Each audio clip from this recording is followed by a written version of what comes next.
When Japan finally stood on the brink of history, its first female prime minister, it should have been a moment of pride. Instead, Sanae Takaichi found herself at the center of a nationwide witch hunt. What should have been a celebration of progress turned into a public trial, complete with insults dressed as feminism and outrage disguised as analysis. The first female leader wasn't breaking the glass ceiling. She was being stoned with the shards. Practice simulator. The gender paradox. It was women who cheered when a female leader was finally within reach, and women who turned against her first.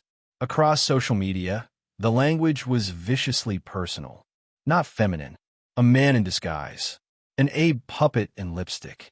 This wasn't politics. It was policing of gender.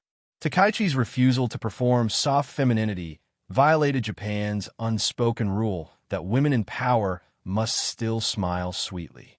She didn't, and for that, she was branded the enemy of her own sex. Media classroom. Turn on the TV, and the lesson was clear. A woman who doesn't apologize must be arrogant. Commentators dissected her tone, her posture, even the tilt of her head. Never her policy. One morning show replayed her angry face in slow motion, as if emotion disqualified leadership. If a man slammed his hand on the desk, it was strong leadership. When Takaichi did it, it was unstable behavior. Japan's glass ceiling is reinforced by microphones and studio lights. Practice simulator. The liberal silence. The most painful betrayal came not from conservatives, but from liberals who claimed to fight for equality. Where were the gender activists when slurs like Abe's doll flooded X?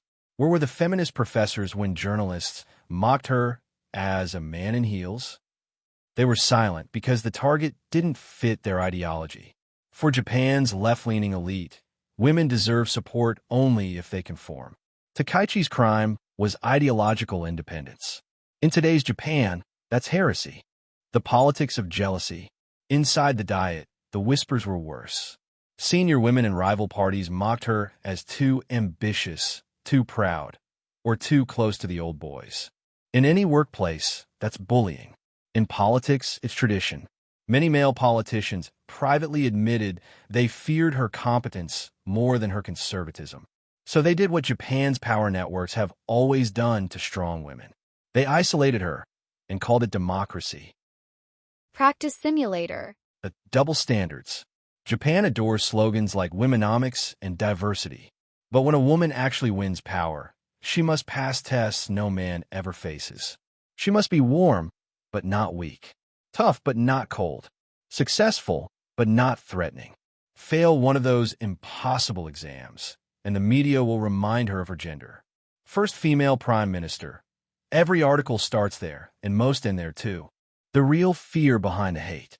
What if the outrage isn't about gender at all, but power? A woman who doesn't owe her rise to men, factions, or media patronage is unpredictable. She can't be controlled through shame or flattery. And that makes her dangerous to the system built by men and maintained by obedient women. So the attacks continue, not because she's female, but because she refuses to play the role assigned to her. Practice simulator. The girl they couldn't break. Sanae Takaichi may yet fail as a prime minister. But if she does, it won't be because she's a woman. It will be because Japan still punishes women who stop apologizing. Every insult thrown at her says less about her character and more about ours.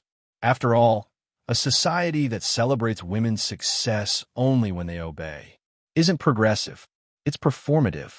And Japan, once again, has turned the classroom of equality into a schoolyard of bullies. The best way to master trading. With Simulator.